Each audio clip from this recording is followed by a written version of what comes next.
በእናንተ ህይወት ላይ እርሱ መግባት ከጀመረ ነው አስደናቂ ታሪክ የሚሆነው። እግዚአብሔር ባለው ሰዓት ሲሆን ትክክል ነው አይደል? አሁን ለተገኘው በሙሉ አይወራም፣ ግን ደግሞ ለሚጸልይላችሁ ሰው ማካፈል ደግሞ ጥሩ። የወደደውን ሲያደርግ ለኔ መንገር አይጠበቅበትም፣ አድርጎት በኋላ ይገባኛል። በጽድቅ ጨክኑ፣ ህይወታችሁን ጠብቁ፣ እግዚአብሔር የነገራችሁን አትርሱ። መንገድን የሚያስተካክል በርን የሚከፍት እግዚአብሔር ነው። በተከፈተ በርና በተስተካከለ በረከት ላይ መኖር ግን የኔ አቋም ነው። አቋም አትቀይሩ። ህይወታችሁን በንጽህና ምሩ። ቅድስና ላይ ሲሪየስ ሁኑ። የጽድቅ አቋማችሁ ላይ አትደራደሩ። አንቺ አይታይሽም፣ እኔ አየዋለሁ፣ እኔ ላይ አታዩም እንዴ አላት። ይኸውላችሁ ትላንትና ማለፋችን ዋስትና አይደለም፣ ዛሬም ማለት ጀምረው እግዚአብሔር በእስራኤል መካከል ያደረገውን ታላላቅ ተአምራት እግዚአብሔር በሕዝቡ መካከል እያደረገ ሕዝቡን እንዴት አድርጎ እንደመራ የእስራኤልን በጣም አስደናቂ ታሪክ እግዚአብሔር በእስራኤል ላይ ጣልቃ ሲገባ ነው አስደናቂ ታሪክ የሚሰራው።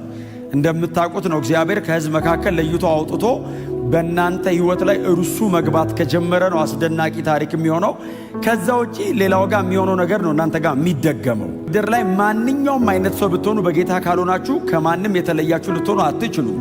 እናንተ ከመሆናችሁ በፊት አንድ ሰው ቀድሟችሁ ሆኖ ነበር ማለት ነው።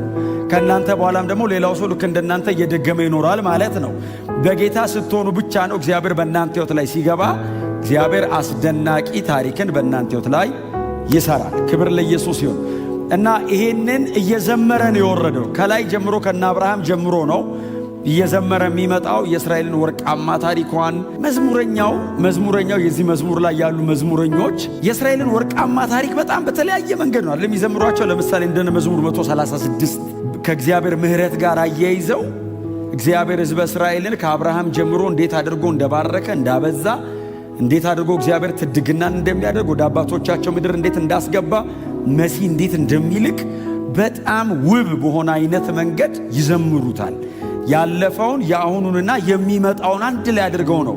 እግዚአብሔር ቀድሞ ተአምር ሰርቷል፣ አሁን በእኛ መካከል አለ፣ ወደፊት ደግሞ መሲህ ይልክልናል የሚል ሙሉ የእግዚአብሔርን ዘላለማዊ የማዳን ፕሮግራም ይዘምሩታል። በአጭር ቁጥር በጣም ብዙ ዘመን ነው ከልለው የሚዘምሩት እና ይሄም መዝሙር 105 ልክ እንደዛው አይነት ነው። እኔ ዛሬ ዘማሪ የዘመረውን በሙሉ ማንሳት ስለማልችል የዮሴፍን ብቻ አነሳለሁ። ዛሬ ዮሴፍን እዋሰዋለሁ ማለት ነው። ዳዊት ከሆነ ከንጉሥ ዳዊት እዋሰዋለሁ። የመዝሙሩ መጽሐፍ ለምሳሌ መዝሙር 105 106 ላይ አይቀጥልም፣ ወይንም ከ104 የቀጠለ አይደለም። መዝሙር መጽሐፍ ላይ ያሉ መዝሙሮች እዛው ጋር ጀምረው እዛው ጋር ነው የሚያልቁት። ወደሚቀጥለው ምዕራፍ አይቀጥሉም፣ ከሌላ ምዕራፍም ተበድረው አይመጡም። የትኛውም የመጽሐፍ ቅዱሳችን መጽሐፍ በምዕራፍ ከፋፈሉት እንጂ ሙሉ ወጥ ታሪክ ነው አይደለም የሚኖረው። የትኛውም የመጽሐፍ ቅዱሳችን መጽሐፍ አንድን ታሪክ በ4 ምዕራፍ፣ በ5 ምዕራፍ፣ በ10 ምዕራፍ ወይም ሙሉ መጽሐፍ ተሸክመው አንድ ታሪክ ይዘው ሊሄዱ ይችላሉ። በመዝሙረ ዳዊት ውስጥ ግን የምታገኙት ከመዝሙር ምዕራፍ 1 እስከ መዝሙር 100 የመጨረሻው ስንት ነው? 150ውም ጀምረው ያልቃሉ። እዛው ላይ ጀምሮ እዛው ላይ ያልቃል። እግዚአብሔር ሆይ ተመስገን ብሎ ይጀምራል። ጠላቶቼ በረቱብኝ ይላል። አታየኝም ወይ ይላል። ነፍሴ እስከ ሞት ተላልፋ ተሰጠች ይላል። እግዚአብሔር ደረሰልኝ ይላል። አዳነኝ ይላል። ክብር ይግባው ብሎ ይጨርሳል። አንድ መዝሙር ጀምረው እዛው ጋር ነበር የሚጨርሱት አይደል? አሁን እንደ ዘንድሮ አልለመዱም አይደል? መዝሙር መቀጣጠል እና እዛው ጋር ጀምሮ እዛው ጋር ያልቃልና መዝሙር 105ም ከቁጥር 1 ጀምሮ እስከ መጨረሻ ድረስ ያልቃል ማለት ነው። የእስራኤልን ወርቃማ ታሪክ ይዘምሩታል። ቁጥር 17 አካባቢ ጀምሮ ያለው ላምብላችሁ።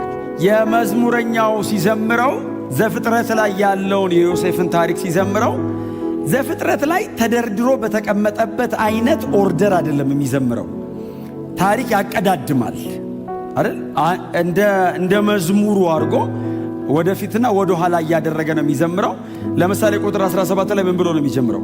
በባርነት የተሸጠው ሰው ዮሴፍን ከነርሱ አስቀድሞ ላከ ይላል። ከዛ ቀጥሎ ደግሞ የሚያነሳቸው አይደል? የተናገረው ቃል እስኪፈጸምለት የእግዚአብሔር ቃል ፈተነው ብሎ እንደገና በባርነት ከመላኩ በፊት የነበረውን ደግሞ ወደ ኋላ መለስ ብሎ በሚቀጥለው ቁጥር 18 ላይ ወደ ኋላ ደግሞ አንድ ምዕራፍ ሄድ ብሎ ደግሞ ይቃኘዋል። የምታስታውሱ ከሆነ በዘፍጥረት መጽሐፍ ላይ የዮሴፍ ታሪክ የሚጀምረው ዘፍጥረት 37 ላይ ነው። የዮሴፍ ታሪክ የሚያልቀው ዘፍጥረት 50 ላይ ነው እና ከምዕራፍ 37 እስከ ምዕራፍ 50 በጣም ረጅም ነው። በጣም ሰፊ ሽፋን ያገኘው። ምናልባት የዮሴፍን ታሪክ መሃል ላይ አቋርጦ የሚገባው ምዕራፍ 38 ላይ የይሁዳና የትዕማር ታሪክ እሱንም አይ ቲንክ እዚህ አንድ ቀን ተካፍለናል። የይሁዳና የትዕማር ታሪክ ብቻ መሃል ላይ ይገባል እንጂ ከዛ ውጪ ከምዕራፍ 37 እስከ ምዕራፍ 50 ድረስ በጣም በስፋት የዮሴፍ ታሪክ በዘፍጥረት መጽሐፍ ላይ በወንድማችን ሙሴ በኩል ሰፊ ሽፋን ተሰጥቶ ተጽፏል። ይህ መዝሙር ጸሐፊ ግን ከቁጥር 17 አካባቢ ጀምሮ እስከ ቁጥር 23 24 ድረስ ብቻ ነው የሚሰጠው። ቁጥር 25 ጀምሮ ዘጸአት ነው። ቁጥር 25 ላይ ዘጸአት ውስጥ ይገባል አይደል? አሁን ያነበብኩት ቁጥር 25 ላይ ሕዝቡን በዛ እንዲያስጨንቋቸው የማያውቃቸው ንጉሡን ተነሳ ብሎ ዘጸአት ውስጥ ይገባል። ስለዚህ በጣም ትንሽ ቁጥር ነው የሚሰጠው። ያን ሁሉ ምዕራፍ በጣም ትንሽ ቁጥር ነው የሚሰጠው። ግን በጣም የሚገርማችሁ በጻፋት ጥቂት ቁጥር ውስጥ ግን ዘፍጥረት ላይ የተነሳውን በሙሉ አንስቶታል። ዮሴፍ ብሎ ባይጠራ ስሙን ስለማ እያወራ እንደሆነ እናውቃለን። በዮሴፍ በኩል እግዚአብሔር ያደረጋቸው ነገሮች፣ ቀጥሎ የዮሴፍ ጽናትና ትዕግስት በመዝሙረኛው ውስጥ በደም ፍንትው ብላ ቀርባለችና በባርነት የተሸጠውን ዮሴፍን ከነርሱ አስቀድሞ ላከ። ለምንድን ነው ታሪክ አቀዳድመው የሚጽፉት? መዝሙረኛው ሲጽፈው መሲያኒክ ፕሮግራም ገብቶት ነው የሚጽፈው። አሁን ዮሴፍ የሚባል አንድ ግለሰብ ግብፅ አገር ገብቶ መከራውን በልቶ ታግሎ በኋላ ላይ ከታገሉ አይቀር ማሸነፉ አይቀርም ተብሎ ነገሰ የሚል ታሪክ የለውም የመዝሙሩ ጸሐፊ ከዮሴፍ መንገስ ጋር ብቻ ሳይሆን እስራኤል ግብፅ ከመውረዱ ጋር እግዚአብሔር ከማዳኑ ጋር እንደ ኔሽን ነው የሚያስበው፣ እንደ ግለሰብ አያስበው። የዘፍጥረት መጽሐፍ ላይ ግን ምናልባት እናንተ ምዕራፍ 37ን የምታነቡ ከሆነ የመጀመሪያ አንባቢ የዘፍጥረት የመጀመሪያ አንባቢ ለምሳሌ ግብፅ ምድር ያለ አንድ አይሁዳዊ ሙሴ ጽፎለት ቢሰጠውና ቁጭ ብሎ ቢያነበው ምዕራፍ 37ን ሲያነብ ዘኔሽን እስራኤል ግብፅ ገባ ብሎ አያነብም። ዮሴፍ እሺ ምን ብሎ ጀመረ? ምዕራፍ 37 ላይ የ17 ዓመት ልጅ ብሎ ነው የሚጀምረው። የተወለደ ቀን ያው እናቱ እሱን ወለደች። ቀጥሎ የሱ ታናሽ አንድ ልጅ አለ ስትወልደው የሞተችው ቢንያም አይደል? ቤንኦኒ ነው አይደል ትክክለኛ ስሙ? የቀኝ እጄ ልጅ ማለት እና ሁለቱ የራሔል ልጆች ናቸው። የተቀሩ ደግሞ ስንት ናቸው? 10 ደግሞ የማ ልጆች ናቸው? ያቺኛዋ ማነው ስሟ? ጥሯት እንጂ እንዳይምታታብኝ። እኔ ይስሐቅና ያዕቆብ ጋር እንትን ይሉብኛል። የሊያ ልጆች ናቸው እነዚህ ሁለቱን። ያዕቆብ በጣም በተለየ መንገድ ነው የሚወዳቸው የራሔል ልጆች ስለሆኑ ብቻ ሳይሆን በእርጅና ወልዷቸዋልና የሚላል ዘፍጥረት ላይ። በእርጅና ስለወለዳቸው በጣም ይወዳቸዋል። እነዛ 10ዎቹ አደገኛ ናቸው። ሲመክሩም አንድ ላይ ነው የሚመክሩት። ሁለቱን ገንጥለው ነው የሚመክሩት። እናንተ ዘፍጥረት 37ን ዛሬ ስገቡ ጀምሩት ማለት በጣም ኢንተረስቲንግ ነው ታሪኩ። ትዝ የሚላችሁ ከሆነ የ17 ዓመት ልጅ ነበር ይልና አባቱ ከልጆቹ መካከል በጣም ስለሚወደው ምንም ህልም አላለመም። የተለየ እግዚአብሔር ፕሮግራም እንዳለበት አባቱም አላወቀም። ዮሴፍ የሚያውቀው ነገር የለም። ግን አባቱ ከልጆቹ መካከል ይወደው ስለነበር ጌጠኛ ቀሚስ ገዝቶ አመጣለት ይላል። በጣም የምታምር ጌጥ ልጅ ነውና በጣም የምታምር ጌጠኛ ቀሚስ። ልጁም ደግሞ መልከ መልካም ነበር የሚል አለ። ባይዘ ምዕራፍ 41 ላይ የጳጢፋራ ሚስት ወደደችልና መልከ መልካም ነበር የሚል ካለ እንኳን እንደዚህ አልብሳችሁት እንዲሁም ቆንጆ ነው እና ወስዶ አባትየው ጌጠኛ ልብስ ሲያለብሰው ወንድሞቹ አዩት ይላል። ቀኑ ይላል። አባቱ የተለየ ነገር ለሱ ብቻ እንዴት ያደርጋል ብለው ቀኑበት ይልና ሊያስሄሩበትም ጀመሩ ይላል። እግዚአብሔር ነገር ፍለጋ የጀመረው አባትየው የተለየ ፌቨር ለልጁ እንዲያደርግ ጀምሮ ነው። ተበሳጩ። ሊያስሄሩበት ሲጀምሩ እግዚአብሔር ትንሽ ቆይቶ ለልጁ ህልም አሳየ። የአባቱ ቀሚስ ነው ያናደዳቸው። መለኮትም አይኑን አድርጓል እዚህ ልጅ ላይ እና ህልም አየ። በጠዋት መጣ ተነስቶ ወንድሞቼ ኑ አለ። እሱ የወንድምነት ልብን ያለው እንደዚህ እንደሚያሸሩ አያውቅም። ወንድሞቼ ኑ አለ። እሺ ብለው ተሰብስበው ሄዱ። ምንድነው? ህልም አለምኩ አለ። ምን አየህ? የጠየቀው ማን ነው? ይሁዳና ሮቤል። ምን አየህ ሲሉት የእናንተ 11 ነዶ አለ። እሺ በእኔ ነዶ ፊት አለ። የኔ ነዶ ከፊት ነች አለ። የእናንተ እንዲተረድሩ ሰገዱልኝ አለ። አሃ የእኛ ነዶ ለአንተ ነዶ ሰገደ አሉት። እንዲሁም ጀምሯል ማሴር። ልትነግስብን ትፈልጋለህ እንዲህ አሉት። አረ እኔ እንደሱ አላሰብኩም። ትርጉሙ እንደሱ ነው እንዴ? እግዚአብሔር ያሰበው እነሱ ናቸው የሚነግሩት። ልጁ በቅንነት ቢያቅማ አያወራም። ቢያቅማ እንኳን ግን አወራ። አንዳንዴ ይሄ ነገር ይጠቀስና ህልማችሁን ደብቁ ይባላል። ባያወራ ግብፅ ማን ይሸጧል? እንዴት ይነግሳል? አያምልጣችሁ። ግን እግዚአብሔር ባለው ሰዓት ሲሆን ትክክል ነው አይደል? አሁን ለተገኘው በሙሉ አይወራም። ግን ደግሞ ለሚጸልይላችሁ ሰው ማካፈል ደግሞ ጥሩ። አሁን እንደ ዮሴፍ ተገፍታችሁ ብቻ ሳይሆን ተጸልዮላችሁ እንድትነግሱ ሲነግራቸው ሊነግስብን ነው ብለው አሰቡ ይላል። ሊያሴሩበት ሲጀምሩ እንደገና መጽሐፍ ሲናገር ድጋሚ ህልም አየ። 11 ኮከብ ፀሐይና ጨረቃን ጨምሮ ሲሰግዱለት ደግሞ አየ። ከዛ አባቱን ጠራው። አባቴ አለው። አቤት አለ። ወንድሞቼ ነው አላቸው። ዛሬ ደግሞ እንደገና ህልም አየሁ አለ። ምን አየ አሉት። 11 ከዋክብት ፀሐይና ጨረቃን ጨምሮ ፊቴ ሰገዱ አለ። መጽሐፍ ሲናገር ወንድሞቹ አይደሉ አባቱ ገሰጸው። አንተ አቤት አባቴ ሲል እኔና እናትም ልንሰግድልህ ነው እንዴ አለው። በል ሁለተኛ እንደዚህ እንዳትል አለይልና በወንድሞቹ መሃል ገሰጸው ብሎ ግን እስራኤል አይደለም የሚለው ያዕቆብን እስራኤል ብሎ ነው የሚጠራው። እስራኤልም ነገሩን በልቡ ግን ያዘው ይላል። እግዚአብሔር ይህን ልጅ ምን ሊያደርገው ነው አለ። ታውቃለህ ለምን መሰለ? ወንድሞቹ ገና ናቸው። ይሄ ግን በብዙ መንገድ እግዚአብሔርን ያውቀዋል። እሱን እግዚአብሔር እንዴት አድርጎ በተለያየ መንገድ እንደዚህ አይነት ዲቫይን ፕላን ውስጥ እንዳመጣው ያውቃል። እግዚአብሔር ከዚህ ልጅ ጋር ጉዳይ አለው ብሎ ነገሩን በልቡ ይዞ ይጠብቀው ጀመር ይላል። በቃ እግዚአብሔር ሥራውን ጀመረ በይፋ። ምናልባት የታሪኩ አካል ብንሆንና ዮሴፍና ወንድሞቹ በነበሩበት ዘመን ብንኖር የእግዚአብሔር በማይመስል መንገድ ነገሩ ካለፈ በኋላ ግን ዘንድሮ ቆመን ስናየው እግዚአብሔር በምን አይነት መንገድ ሥራውን እንደሚሠራ እንድናውቅ እግዚአብሔር ሥራውን ጀመረ። አይ ቲንክ ዮሴፍም አልገባውም፣ ወንድሞቹም አልገባቸውም፣ አባቱ እስራኤልም አልገባውም፣ ማንም አልገባውም። እግዚአብሔር ከላይ ታሪክን ተቆጣጥሮ ሥራውን እየሠራ ነው። ሉዓላዊ አምላክ ነው። የወደደውን ሲያደርግ ለእኔ መንገር አይጠበቅበትም። አድርጎት በኋላ ይገባኛል። አባቱ እስራኤል ተነሳለው። ብድጋል ዮሴፍ ሂድና እስቲ ወንድሞች ምን እየሰሩ እንደሆነ የት እንዳሉም እስቲ እያቸው፣ እረኝነት ሄደዋለሁ እስቲ እያቸው ብሎ ወንድምየውን ተነስና ሂዳለው። ተነስቶ ሄደ። ወንድምየው በምድረ በዳ ይፈልጋቸው ጀመር ይላል። ወንድሞቹ ሲፈልግ አጣቸውና በምድረ በዳው መሃል ላይ አንድ ሰው አገኘ። ወንድሞቼን አይታቸው ይሆን? በግና ፍየሎች ይጠብቃሉ፣ ወዴት ሄደው ይሆን ሲሉ አይቻቸዋለሁ፣ ወደ ዶታይን ሳይሆኑ አይቀርም ብሎ ምልክት ሲሰጠው ወደ ዶታይን ሲሄድ ወንድሞቹ ተሰብስበው ቁጭ ብለው ከሩቅ ሲመጣ ዮሴፍን አዩት ይላል። በጣም ነው በእውነት ነው የምላችሁ ማዝ ነው። የእግዚአብሔር እንደሆነ ገብቶኛል፣ መለኮታዊ እንደሆነ ተረድቼዋለሁ። ነገሩ ካለቀ በኋላ ዮሴፍ ራሱ በግብፅ ምድር ለወንድሞቹ ይነግራቸዋል ይህን ጉዳይ። ግን ሲኖር እንዴት ከባድ እንደሆነ ግን አሰብኩት። በጣም በእውነት ልብ ያዘነ። ሲመጣ አዩትና ከሩቅ ህልመኛው መጣ አሉ። ቃል በቃል እንደሱ ነው ያሉት። ህልመኛው መጣሉና ከህልሙ አንዱም እንዴት እንደሚፈጸም እስቲ እናየዋለን አሉ። ለምን እንግደለው አሉ። አልመዋል። አዎ እግዚአብሔር አሳይቶኛል ብለዋል። አዎ ነገሩ ሊፈጸም እንደሚችል ጠርጥረውታል። ልጁ ቅን ስለሆነ ይፈጸምለታል። ስለዚህ ከህልሙ አንዱም እንኳን ሲሆን እስቲ እናየዋለን አሉና ተመካክረው ሊገሉት ጠበቁት። እየመጣ እያለ ዮሴፍን ገና ሳይዙት ሮቤል ከመሃል እንዴ ወንድማችን እኮ ነው፣ ለምን እንገለዋለን? ታዲያ ምን እናርግ አሉ። ውሃ በሌለበት ደረቅ ጉድጓድ እንጣለው አሉ። እግዚአብሔር ይስጣቸው። ውሃ የሌለው ማለታቸው ራሱ ውሃ በሌለበት ደረቅ ጉድጓድ ውስጥ እንጣለው አሉ። እሺ ልብሱን እንቀዳደዋሉ። ያቺን ጌጠኛ ልብሷን የቀኑባትን ልብስ እንቀዳድ እሷን አሉ።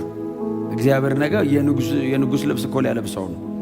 እነሱ በያዕቆብ ጌጠኛ ልብስን የቀኑት ተንጠራርተው የማይወርዱ ቦታ እኮ ሊያወጣው ነው። እንቅደድበት አሉ። ቀዳደዱበት ይላል። ጉድጓድ ውስጥ አሉት። እርቃኑን አድርገው ጉድጓድ ውስጥ አሉት።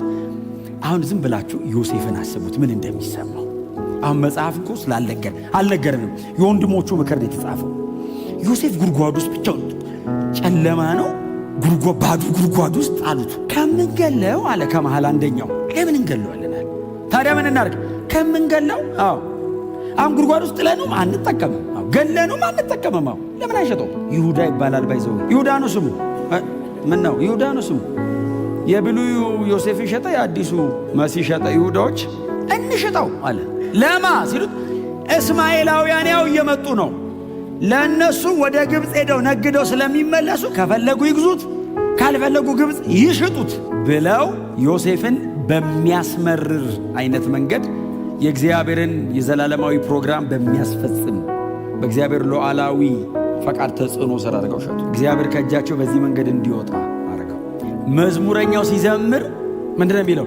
በባርነት የተሸጠውን ዮሴፍን ከነርሱ አስቀድሞ ላከው። ይመጣሉ ነው አይደል መዝሙረኛው። እግዚአብሔር ዮሴፍን እንዲሸጥ ሲያደርገው ዮሴፍ ከመሸጡ ከ400 ዓመት በፊት ለአብርሃም እግዚአብሔር እንደዚህ ብሎታል፣ ትውልድህ ለ400 ዓመት በባዕድ አገር ይገዛል። እግዚአብሔር ከ400 ዓመት በፊት ለአብርሃም ትውልድህ ባዕድ አገር ይገዛል የሚለውን ትንቢት የፈጸመው ወንድሞቹ ዮሴፍን እንዲሸጡ አድርጎ ነው። ይሄ የእግዚአብሔር ፕሮግራም ነው። ዮሴፍስ አያቅም ይሄንን። ሙሴስ ኦልሬዲ ገብቶት ነው እየጻፈ ያለው። እግዚአብሔር ምዕራፍ 15 ላይ ለአብርሃም ነገረው። ምዕራፍ 37 ላይ ትንቢቱ እየተፈጸመ ነው። ለ4 ትውልድ የሚገዛው እስራኤል በዚህ ብላቴና ምንም በማያቅ ኢኖሰንት በሆነ ቀጥሎ ጄኒውን በሆነ ሕፃን ልጅ በኩል እየተፈጸመ ነው። የ17 ዓመት ልጅ ነው እየተሸጠ ያለው። የ17 he was a teenager ምንም አያውቅም። የ17 ዓመት ልጅ መሆኑ ብቻ አይደለም፣ እረኛ አይደለም። ከወንድሞቹ ጋር አባቱ አጠገብ ነው የሚቀመጠው። ክፉና ደግ ምናምን ብዙ ማያውቅ በጣም ምስኪን ልጅ። ይሁዳ ቢሸጥ፣ ሮቤል ቢሸጥ፣ ሌሎቹ ቢሸጡ ደጅ እየሄዱ በግ እየጠበቁ ፍየል እየጠበቁ ከአውሬ ጋር መታገል ለምደዋል። ይሄ ልጅ ምንም ያውቀው ነገር የለም። እግዚአብሔር ብቻውን ስራውን መስራት ስለፈለገ ምንም በማያውቅና ምንም በማይችል ልጅ በኩል ስራውን ጀመረ። ሁሉም ነገር እንዲገባችሁ አትጸልዩ፣ ስለማይገባችሁ ሁሉ ይግባኝ ተብሎም አይጸለይም። ልክ አይደለም። አንዳንዱ ይግባኝ፣ ውሉን አሳየኝ፣ መንገዱ ልክ እንደሆነ ብቻ ኮንፈርም አድርገኝ ተብሎ ነው የሚጸለየው። እግዚአብሔር ግብፅ ሲወስደው ይሄንን ልጅ ደሞ እኮ እንዴ ከእግዚአብሔር ጋር መሄድ እኮ እንዴት አስቸጋሪ እንደሆነ የሄድክ ቀን የሚፈጸም እኮ ነው የሚመስልህ። ፈርዖን ፊት ቀርቦ ልጁ ወደ ንግስና የመጣው እኮ በ30 ዓመቱ ነው። 13 ዓመት ተሰቃይቷል። በቁጥር 17 እና በቁጥር 18 መሃል 13 ዓመት አለ። መዝሙረኛው እጥፍ አድርጎ ነው የጻፈው። ምንም ያለ አይመስልም። መዝሙር 105ን ሰው ሲያነብ ዘፍጥረትን ሂዱና አንብቡት። ለእስማኤላውያን ሲሸጡት እስማኤላውያን ከነሱ አጠገብ አያስቀምጡም። ዕቃ ላይ አርገውት ዕቃ ውስጥ ጥለውት፣ ትንሽ ልጅ ነው፣ ዕቃ ውስጥ ጥለውት ይዘውት ሄዱ። ግብፅ ሄደው ገበያ ላይ ያቀረቡት። የባሪያ ንግድ ላይ ገባ ዮሴፍ። ባሪያ ንግድ ውስጥ ገባ። የባሪያ ገበያ ላይ ሲሸጥ ዮሴፍን ጳጢፋራ ገዛው። የፈርዖን የዘበኞች ቤት አለቃ። እግዚአብሔር የሚነግስበትን መንገድ ነው አይደል እያስተካከለ። የዘበኛ የቤተ መንግስት የዘበኞች አለቃ ገዛው። አሁን ዘንድሮ ቢሆን ታውት አይደል ወደዛ መስመሩ ይመስላል። የዘበኞች አለቃ ገዛ ይልና ወስዶ ሾመው አይልም። የቤቱ ጠባቂ ያደረገው ነው የሚለው። ደጅ ላይ ነው ያቆመው። በዚህ ያንን የመሰለ ልጅ ከቤቱ ተገንጥሎ ሰው ሀገር ተሽጦ የጳጢፋራ ቤት ጥበቃው ነው። በጽድቅ ጨክኑ፣ ሕይወታችሁን ጠብቁ፣ እግዚአብሔር የነገራችሁን አትርሱ። እንደዚህ ከሆናችሁ ምንም ጋር ቆማችሁ እግዚአብሔር ከእናንተ ጋር መሆኑን ያሳያል። ጳጢፋራ ቤት ጥበቃ ነበር ይልና መጽሐፍ እንደዚህ ይላል፣ እግዚአብሔር ከዮሴፍ ጋር አብሮ ነበር ይላል። ጥበቃ ነው። የቤቱ ባለሟል ጳጢፋራ ቁጭ ብሎ ከጥበቃው ከዮሴፍ ጋር እግዚአብሔር አብሮ ነበር ይልና ዮሴፍንም በሁሉ ነገር ባረከው። ጳጢፋራም ዮሴፍ ጋር እግዚአብሔር እንዳለ አየ። አንተ ጥበቃው ጋር እኮ ነው። አንተ ጥበቃ ሲጀምር ታያለህ እንዴ? እግዚአብሔር ካለስ የጳጢፋራ አቴንሽን ዮሴፍ ጋር ነው። እግዚአብሔር ከዮሴፍ ጋር እንዳለ ጳጢፋራና የቤቱ ሰው በሙሉ አወቀ ይላል። ከዛ ቆይና አለው፣ ና አለው፣ አንተን እዛ በርጋ ብቻ ከማስቀምጥ በጥሪቴ ሁሉ ላይ ለምን አልሾመህም? አብሮሃል አምላክ። በር ላይ ቁጭ ብለ ቤቴ ተባረካል። ዮሴፍ በሩ ላይ ቁጭ ብሎ ጥበቃ እኮ ነው። እግዚአብሔር የጳጢፋራን ቤት በውስጥም በውጭም ባረከው ይላል። ጳጢፋራ ግብፃዊ ነው፣ የሚያመልከው ፈርዖንን ነው። ዮሴፍ ዕብራዊ ነው፣ የሚያመልከው እግዚአብሔርን ነው። እግዚአብሔር ስለ ዮሴፍ ብሎ ግብፃዊውን ባረከው። እግዚአብሔር ስለ እናንተ የማይመለከተውን ይንካ። በዛ ምክንያት እግዚአብሔር ምርኮ አድርጎ ይስጣችሁ። ሰውን ቸርች ይዛችሁት የምትመጡት በዚህ መሆን አለበት። እግዚአብሔርን አንተ ጋር አይቼዋለሁ። አንተ ውስጥ ያለ ሰላም ይገርማል። ፖዚሽናሊ ትልቅ ሊሆን ይችላል። አንተ ከስሩ ልትሆን ትችላለህ። እግዚአብሔር አብሮ ካለ ትቀያየራለህ። ምን ማለት ነው? አንተ የእሱን ቦታ ትይዛለህ ማለት እሱ አንተ ጋር መጥቶ ጌታን ይቀበላል። መቼም የጳጢፋራን ቦታ ዮሴፍ አልያዘም። ዮሴፍ የጳጢፋራን ቦታ አይመኝም። ጳጢፋራም ናና ቦታዬን ያዝ አይደለም ያለው። እግዚአብሔር ካንተ ጋር ነው እና በጥሪቴ ላይ ሁሉ ልሹም። ከምን በቀር? ከሚስቴ በቀር። ሚስቴ የኔቱ ነው፣ የተቀረውንስ አንተ አስተዳድርልኝ። በጣም የሚደንቀኝ ካላለ ጳጢፋራ ከሚበላው በቀር በሙሉ ዮሴፍ ነበረ የሚያስተካክል። የሚበላውንስ ዮሴፍ ነው ቀምሶ ያቀርብለታል። ጳጢፋራ ሲጎርስ ዮሴፍን አምኖ ነው የሚጎርሰው። አረፈ፣ ሰውየው አረፈ።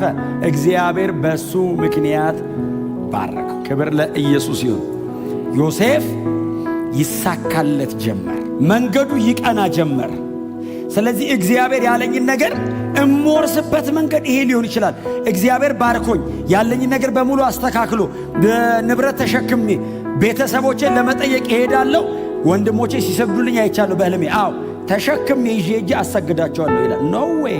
እግዚአብሔር አንተ ሄደ ሳይሆን እነሱ መጥቶ ይሰግዳሉ ነው ያለው። ስለዚህ እሱ ወደ ከናን አይመለስም፣ እነሱ ወደ ግብፅ ነው የሚመጡት። ዮሴፍ ቢገባውም የእግዚአብሔር አጀንዳ በሕይወቱ ላይ እንዳለ ቢረዳም ነገሩ ግን እንዲቀላል አልነበረም።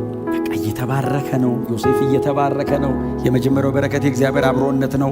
ቀጥሎ ደግሞ የሰው ልብ እየሰጠው ነው እግዚአብሔር እንዲወደድ አድርገው። ከዛ የጌታው ሚስት ነው የሚለው የጳጢፋራ ሚስት ወደደችው፣ አይኗን ጣለችበት ይላል መጀመሪያ። ከዛ ወደደችው። ከዛ አብረን እንተኛ ብላ አስጨነቀችው ይላል። ምንድን ነው ያላት? አይ ይህንን አላደርገው አላትና መጀመሪያ በስነ ስርዓት ነው ያዋራት። ጳጢፋራ እኮ ካንቺ በቀር አላት። በጥሪቱ ላይ እኮ ሾሞኛል። በስነ ስርዓት ነው ያወራው። ገባው። አረ ሁሉም እኮ እኔ ነኝ እኮ ማበላችሁ ማጠጣችሁ። አንቺ ግን የሱ ነሽ፣ እኔ አይደለሽ። ንብረቱን በሙሉ ግን ያው አስተዳደር ብሎኛል። አይ አላረገው። አያሌ ቀን ነዘነዘችው ይላል። ከዛስ ዮሴፍ እምቢ ብሎ በጸና ጊዜ አንድ ቀን ማንም እንደሌለ ስታይ መንገዱን እያቀናለት ያለው እግዚአብሔር ነው። እዚህ መንገድ ላይ መኖር ግን የሱ ነው። መንገድን የሚያስተካክል በርን የሚከፍት እግዚአብሔር ነው። በተከፈተ በርና በተስተካከለ በረከት ላይ መኖር ግን የኔ አቋም ነው፣ የኔ አቋም ነው። ዮሴፍ እችኛዋን ጠብቆ የኖራትን ሕይወት ቢያዘርፍ ከጳጢፋራ ቤት መዝለል ወደ ሌላ ክብር መሻገር እንዳይመስል። ጳጢፋራ ቤትም በክብር አይኖርም። ከእግዚአብሔር ጋር ብቻ ስን ወደ ጎንም ያጣለዋል። አያኖረውም። ባይዘው ወደ ጎንም አይኖራትም። ወደ ላይ ብቻ አይደለም።